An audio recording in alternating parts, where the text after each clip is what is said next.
Hello दोस्तों, तो आज मैं आप सभी के लिए केमिस्ट्री के मॉडल सेट 1 का सॉल्यूशन लेके आया हूँ, जो बिहार बोर्ड ने लॉन्च करा है। तो चलिए आज मैं केमिस्ट्री का सॉल्यूशन कराने वाला हूँ, पहले सेट का, मॉडल सेट फर्स्ट का। जैसे कि आप लोग देख रहे हो, ये रसायन विज्ञान मॉडल सेट फर्स्ट है। तो चलिए इसका आंसर शीट कराते हैं। तो पहला क्वेश्चन क्या है कि ग्रेफाइट किस प्रकार का क्रिस्टल होता है। तो ग्रेफाइट जो होता है वो होता है सहसंयोजक बंधन, चूँकि कार्बन का ही अपरूप होता है ग्रेफाइट और हीरा, और कार्बन जो बनाता है वो बनाता है कोवैलेंट बॉन्ड। तो इसलिए ग्रेफाइट भी क्या बनाता है, सहसंयोजक कोवैलेंट बॉन्ड बनाता है। पिंड केंद्रित घनाकार, इसको बोलते हैं बीसीसी। क्या बोलते हैं, इंग्लिश में बोलते हैं BCC, body centre cubic cell. तो बॉडी सेंटर क्यूबिक सेल में परमाणु की संख्या कितनी होती है। तो बीसीसी में जो होती है ना, बीसीसी में क्या होता है, ये एक मान लो ये बीसीसी है।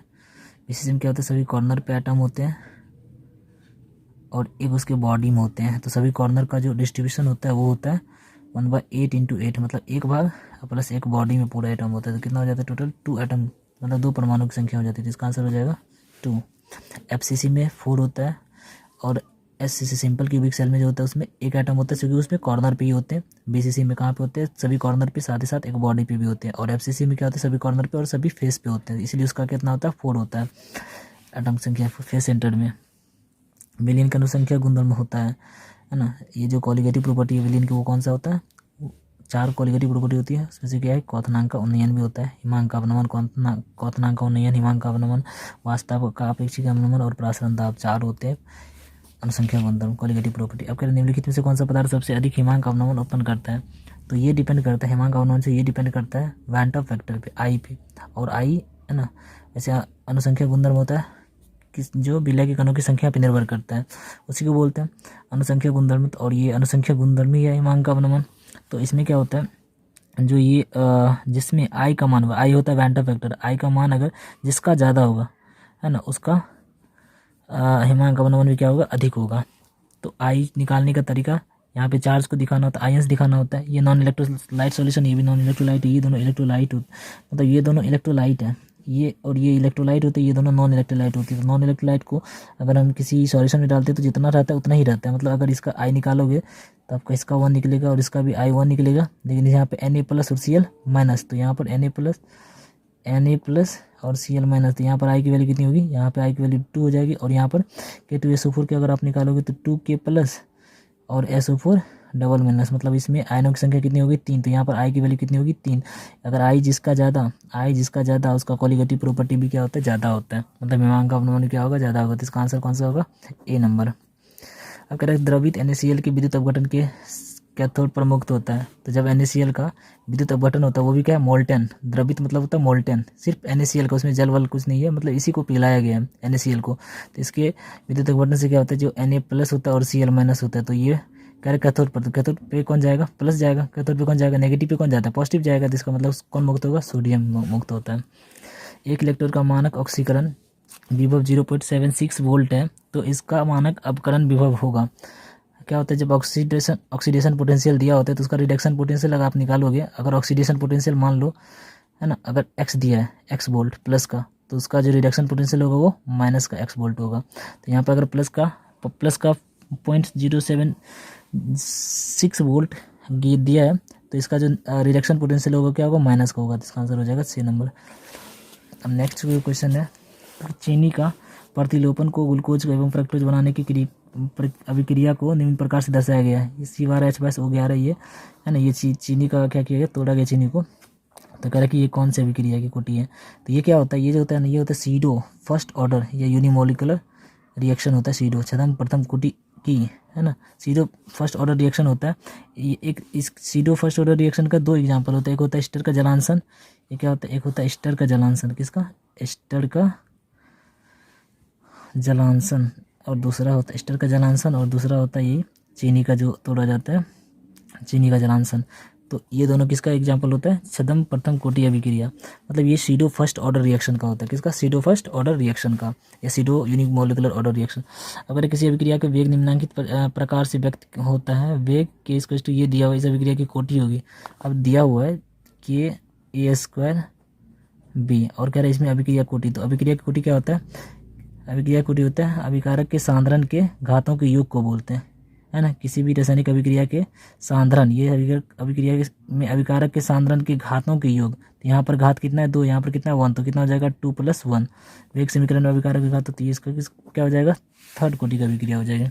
विद्युत क्षेत्र के प्रभाव से कोलाइडी कणों का गमन कहलाता है ना। जो कोलाइडी कण अगर इलेक्ट्रिक फील्ड के इफेक्ट की वजह से अगर गमन करता है ना, तो वो होता है इलेक्ट्रोफोरेसिस। तो यहाँ पे हो जाएगा ये विद्युत कण संचलन।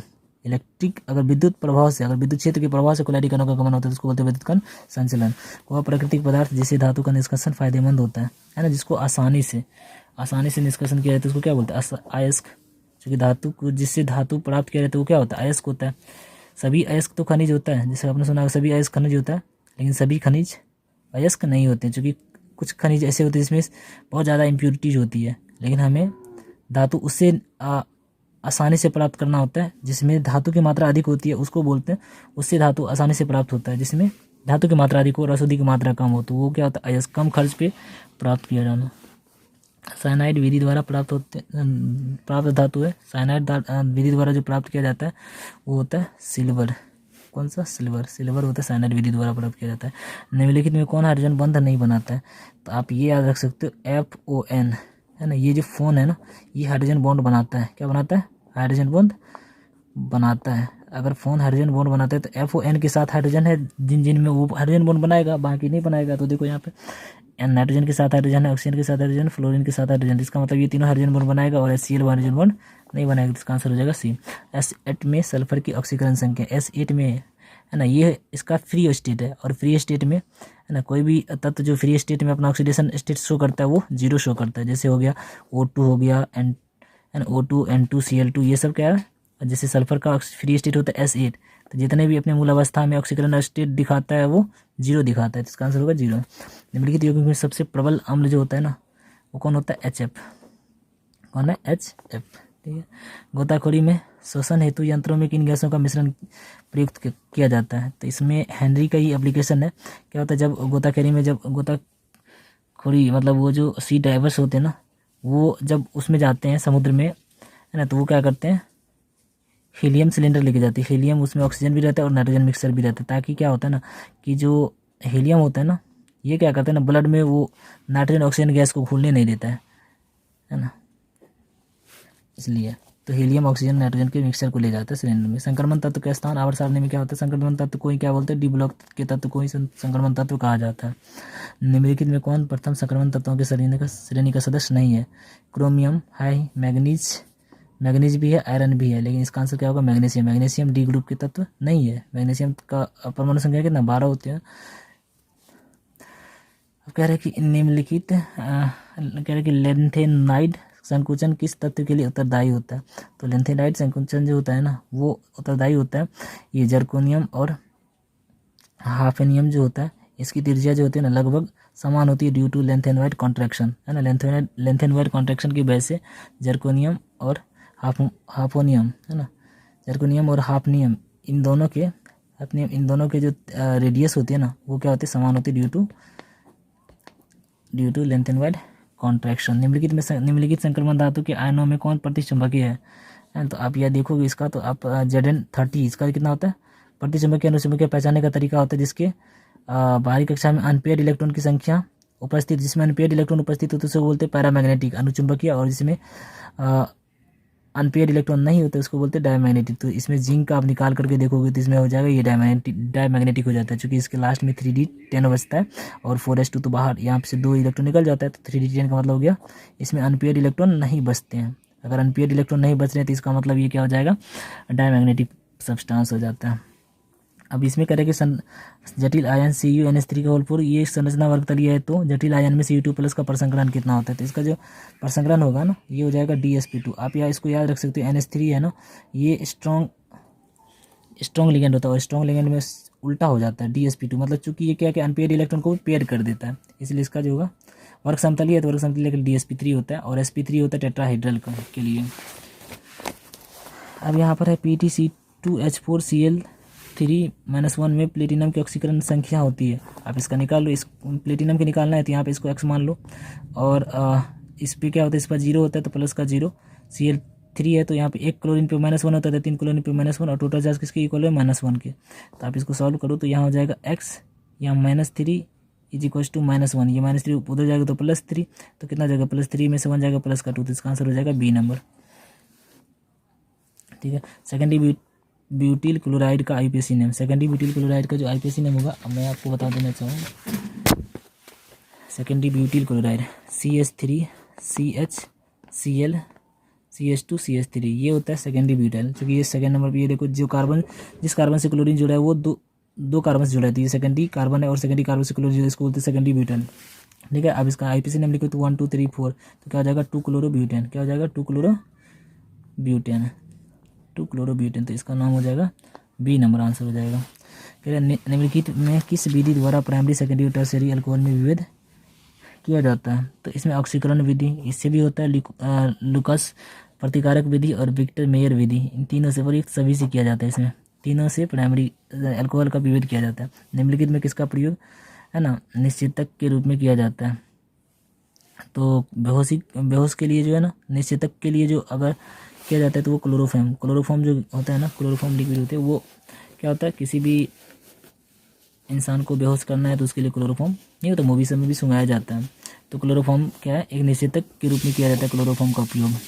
कैल्शियम एसीटेट को गर्म करने पर निम्नलिखित में से कौन प्राप्त होता है। तो कैल्शियम एसीटेट को जब गर्म किया जाता है ना तो एसीटोन प्राप्त होता है, CH3COO, ये होता है कैल्शियम एसीटेट। जब इसको गर्म किया जाता है तो यहाँ से क्या होता है Ca और यहाँ से CO3 निकल जाता है, तो यहाँ से CaCO3 निकल जाएगा और इधर बचता है CH3COCH3, यानी कि एसीटोन प्राप्त होता है। तो याद रखना है कि कैल्शियम एसीटेट को जब गर्म किया जाता है तो क्या प्राप्त होता है, एसीटोन प्राप्त होता है। इसका आंसर हो जाएगा सी नंबर। अल्कोहल में कौन रहता है, अल्कोहल में OH क्रियाशील रहता है, OH रहता है। निम्नलिखित में कौन एल्डिहाइड और कीटोन में विभेद कर सकता है। तो फेलिंग सॉल्यूशन जो होता है ना, फेलिंग सॉल्यूशन वो एल्डिहाइड और कीटोन में विभेद करता है, क्योंकि फेलिंग सॉल्यूशन जो होता है वो एल्डिहाइड का टेस्ट देता है लेकिन कीटोन से अभिक्रिया नहीं करता है, इसलिए दोनों में क्या करता है, डिफ्रेंशिएट करता है दोनों को। प्राइमरी एमीन का क्रियाशील मूलक निम्नलिखित में कौन है, क्योंकि ये डेरिवेटिव होता है अमोनिया का ही, NH3 का। अब यहाँ से एक H निकलेगा तो ये बन जाएगा NH2 और ये होता है प्राइमरी एमीन। जब 2 H निकलेगा तो ये हो जाएगा सेकेंडरी।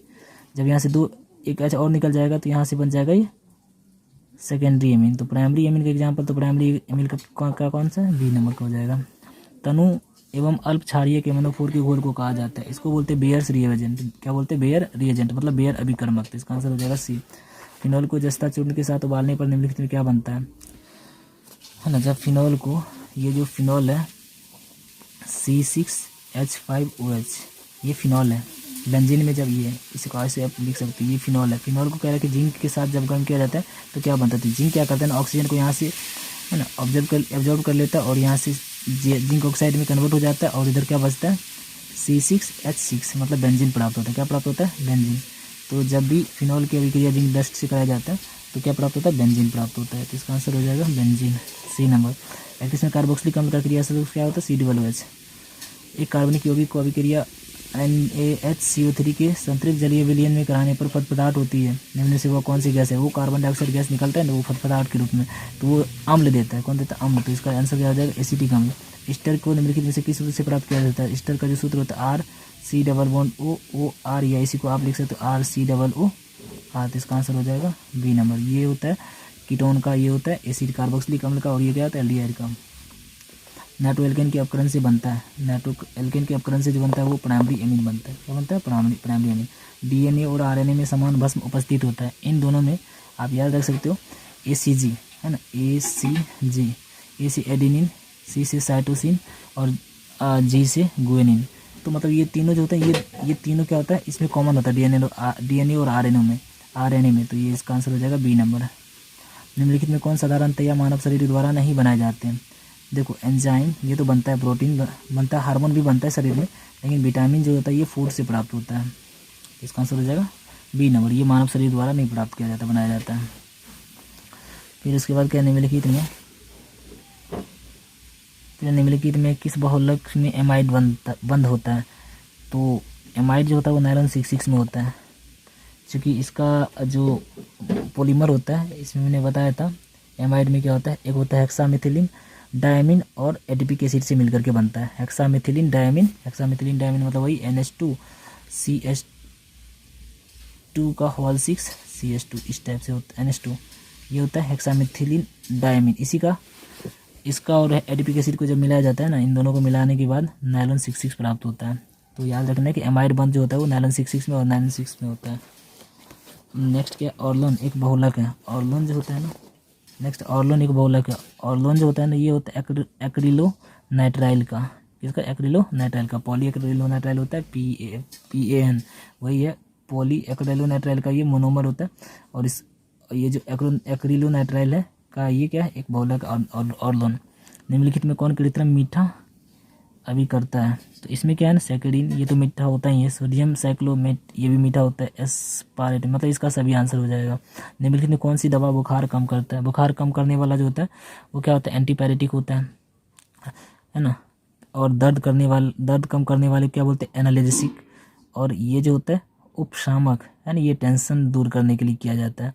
तो इसका आंसर क्या हो जाएगा, कह रहे बुखार कम है ना, टेम्परेचर को कम करने के लिए यूज किया जाता है, वो एंटीपायरेटिक किया जाता है। तो इसका आंसर हो जाएगा C नंबर। निम्नलिखित में कौन द्वितीयक सेल होता है, तो देखो प्राइमरी सेल होता है, dry cell, primary cell dry cell हो गया, लेकलांस सेल हो गया, ये सब प्राइमरी सेल होता है।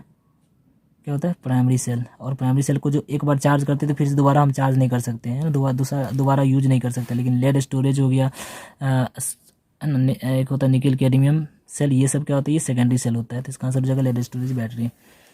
अधिशोषण की प्रक्रिया होती है ना, जो ये एब्जॉर्प्शन की प्रोसेस होता है वो सरफेस फिनोमेना होता है। क्या होता है, पृष्ठीय घटना, सरफेस फिनोमेना होता है। निम्नलिखित में सबसे प्रबल अम्ल कौन है, CH3COOH से जो प्रबल होता है ना वो ClCH3 ये होता है, जिसमें नेगेटिव वाले ग्रुप ज़्यादा होते हैं तो वो होता है ज़्यादा प्रबल होता है। तो इसका जो आंसर हो जाएगा वो क्या हो जाएगा, DCl3CCOOH। निम्न में से टर्शियरी एमीन कौन है, तो टर्शियरी एमीन का मतलब होता है N, और तीनों अगर इधर भी R इधर भी R और इधर भी R हो है ना, तब हो जाएगा टर्शियरी एमीन, मतलब सब जगह एल्काइल ग्रुप। तो यहाँ देखो ये क्या है, ये सेकेंडरी है क्योंकि यहाँ पर एक H बच गया है। ये प्राइमरी एमीन है और ये भी सेकेंडरी एमीन है, ये है टर्शियरी, क्योंकि इस N से देखो सब एल्काइल ग्रुप जुड़ा है। तो इसका आंसर हो जाएगा C नंबर। RNA में पाया जाने वाला जो प्यूरिन वस्म होता है ना वो होता है यूरासिल। क्या होता है, यूरासिल। टेफ्लॉन, पॉलीस्टायरीन तथा नियोप्रीन सभी है। टेफ्लॉन, पॉलीस्टायरीन और नियोप्रीन ये सभी जो होते हैं ना, टेफ्लॉन ये सभी एक ही टाइप के पॉलीमर से मिलकर के बने होते हैं। टेफ्लॉन हो गया, पॉलीस्टायरीन हो गया, नियोप्रीन हो गया। तो इसीलिए इसको क्या बोलते हैं, जो एक ही टाइप के पॉलीमर से मिलकर के बना होता है उसको बोलते हैं होमोपॉलीमर, मतलब सम बहुलक। क्या बोलते हैं, सम बहुलक। इसका आंसर हो जाएगा C नंबर। दर्द निवारण के लिए दवाइयाँ कहलाती है, अभी मैंने बताया कि दर्द के लिए जो होता है ना वो है ना, ये ये जो एनाल्जेसिक होता है ये होता है दर्द के लिए, एंटीपायरेटिक होता है बुखार को कम करने के लिए, ये टेंशन को दूर करने के लिए होता है। निम्न में से किसमें फ्रैंकल दोष होता है, तो सिल्वर ब्रोमाइड में फ्रैंकल दोष पाया जाता है।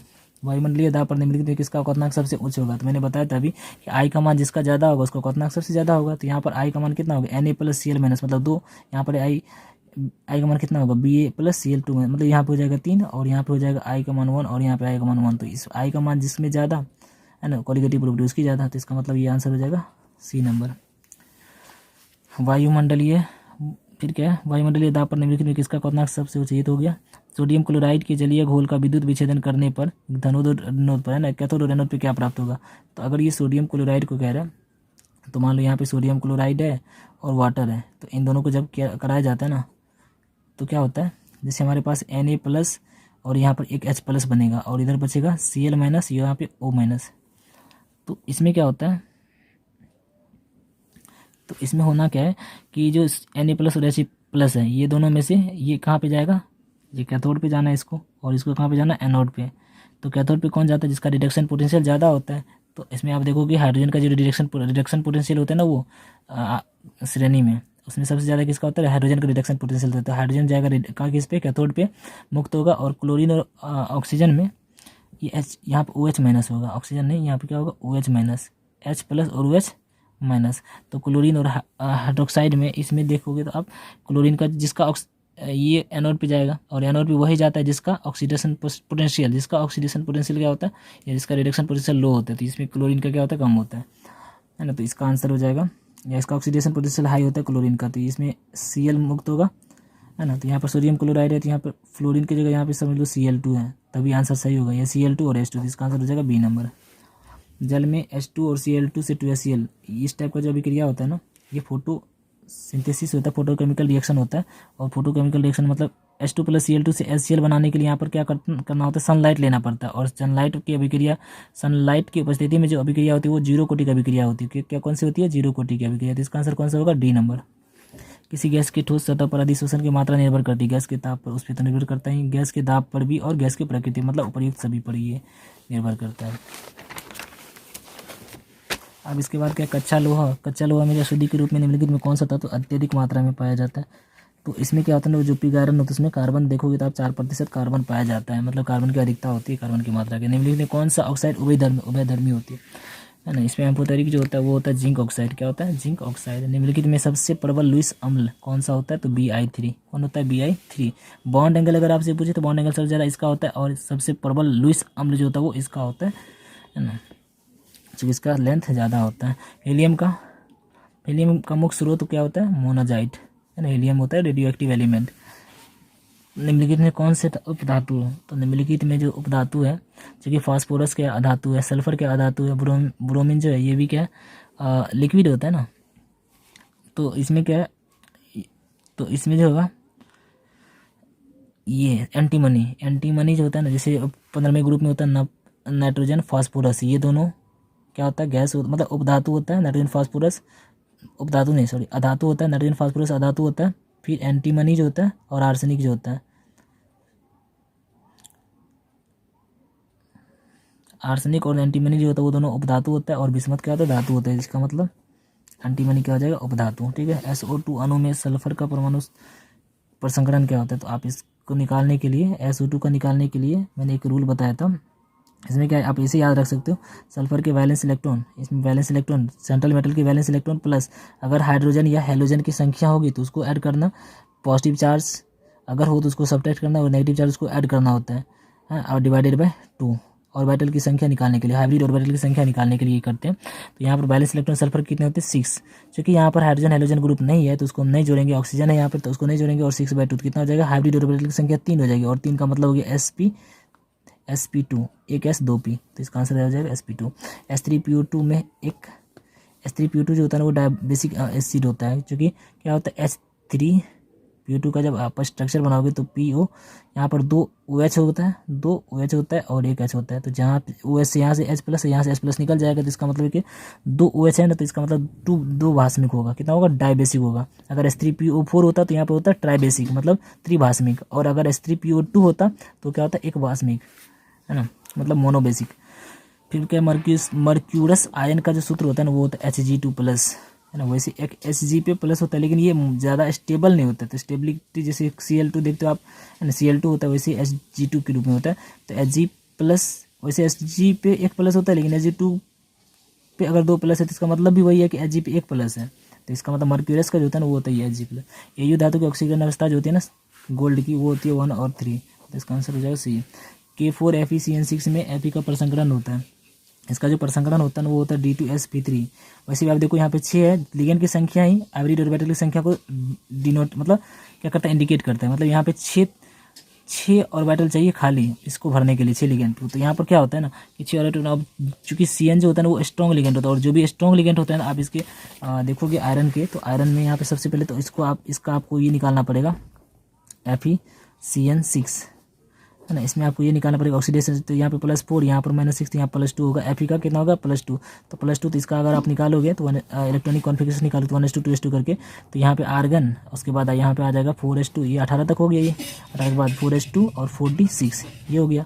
अब इसमें क्या होता है, अब Fe2+ करना तो यहाँ से 2 माइनस कर देना है, बाहरी कक्षा से 2 इलेक्ट्रॉन घटा देना है, तो यहाँ पे 0 बचेगा, यहाँ 46 बचेगा। तो अब इसको अगर हम बनाएंगे तो 46 का 1 2 3 4 5 4d6 का, है ना, सॉरी 4d6 नहीं होता, 3d6 होता है। तो यहाँ पर 3d6 होगा। तो जब ये 3d6 है तो अब 3d6 का बनाएंगे तो कितने 6 इलेक्ट्रॉन है, तो 1 2 3 4 5 और एक पेयर कर दें 6, है ना। 3d6 है। अब यहाँ 3d6 के बाद इधर 4s0 है और इधर 4p भी है, मतलब ये सब वैकेंट है। तो अब यहाँ पर 4p0। तो अब एक चीज़ देखो, यहाँ पे होता क्या, जो CN होता है ना वो स्ट्रॉन्ग लिगेंड होता है, और जो भी स्ट्रॉन्ग लिगेंड होता है ना वो हंस रूल का बिल्कुल मतलब विरोध करता है हमेशा। तो यहाँ पे ये स्ट्रॉन्ग लिगेंड की वजह से क्या होता है, ये क्या कर देगा बिल्कुल हंस रूल को विरोध करेगा। तो अब यहाँ पर क्या होगा, ये जो अनपेयर्ड इलेक्ट्रॉन्स को पेयर कर देगा। तो जब पेयर कर देगा तो यहाँ पर देखो क्या होगा,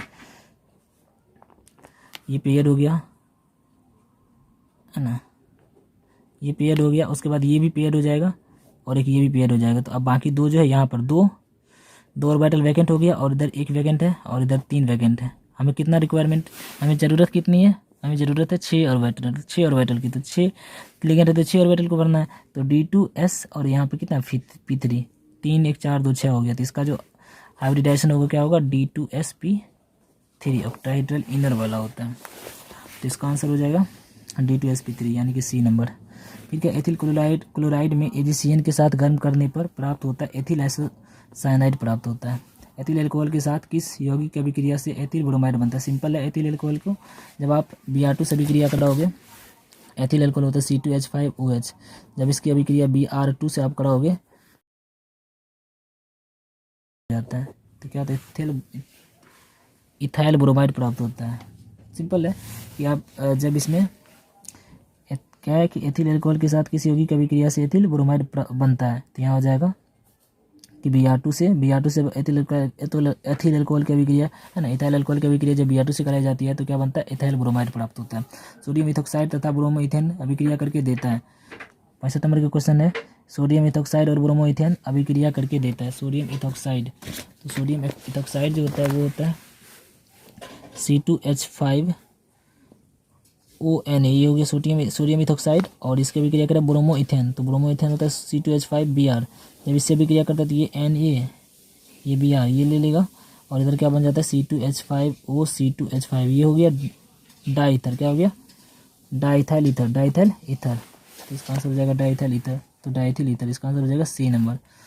अब नेक्स्ट है C4H10O में कितने समापी ईथर के प्रदर्शित होंगे, कितने ईथर के आइसोमेरिज्म। तो आइसोमेरिज्म में क्या होता है, जिसके जो मॉलिक्यूलर फार्मूला सेम होता है लेकिन स्ट्रक्चरल फार्मूला जो है वो डिफरेंट होता है, तो उसको बोलते हैं आइसोमेरिज्म। तो यहाँ पर क्या है, ईथर का निकालना C4H10, 4 कार्बन हमारे पास, एक देखो ईथर है, एक तो हम ऐसे बना सकते हैं स्ट्रक्चर फार्मूला, एक तो हम ये बना सकते हैं CCO 3C, इधर ये मॉलिक्यूलर फार्मूला सेम होना चाहिए और स्ट्रक्चरल फार्मूला डिफरेंट होना चाहिए, वही होता है आइसोमेरिज्म। या आप इसको ऐसे भी बना सकते हो, यानी कि मैक्सिमम हम 3 तरीके से बना सकते हैं। यानी कि इथर का जो आइसोमेरिज्म होगा ये भी, इसका C4H10O का वो कितना होगा 3 होगा, तो इसका आंसर हो जाएगा 6C। अब इसके बाद हम ये इन तीनों के बाद हम कोई नहीं बना सकते स्ट्रक्चर ऐसा कि जिसमें स्ट्रक्चर अलग अलग हो और क्या कहते हैं मॉलिक्यूलर फार्मूला सेम हो, अनुसूत्र सेम हो। निम्नलिखित यौगिक में किस पर इलेक्ट्रॉन स्नेही द्वारा तुरंत आक्रमण होता है। तो इसमें आंसर हो जाएगा फिनॉल, क्या होगा फिनॉल। निम्नलिखित में किसका उपयोग फॉर्मेलिन के लिए रूप में किया जाता है, फॉर्मल्डिहाइड का, ये है फॉर्मल्डिहाइड, SCH को क्या बोलते हैं फॉर्मल्डिहाइड, फॉर्मेलिन का के रूप में जो होता है वो क्या होता है फॉर्मल्डिहाइड। वह कार्बोक्सिलिक अम्ल जो टॉलेंस अभिकारक को अपकृत कर देता है। तो यहाँ पर जो है ना ये मॉडल सेट में दिया है HCOOH, ये नहीं दिया, यही है फॉर्मिक एसिड होता है जो क्या करता है टॉलेंस अभिकारक को क्या करता है अपकृत कर देता है। वैसे फॉर्मल्डिहाइड जैसा ही रूप होता है ये फॉर्मिक एसिड का, इसीलिए ये करता है। और बाकी ये सब जो होता है ना, ये एसिटिक एसिड सब नहीं कर पाता है अपकृत टॉलेंस अभिकारक को। तो इसका आंसर हो जाएगा HCOOH, फॉर्मिक एसिड है ये। क्लोरल का सूत्र जो होता है, क्लोरल का जो सूत्र होता है वो होता है CCl3CHO। तो ये था मॉडल सेट का आंसर। ठीक है, नेक्स्ट मैं अगला जो मॉडल सेट 2 है उसका आंसर अगले वीडियो में दूंगा।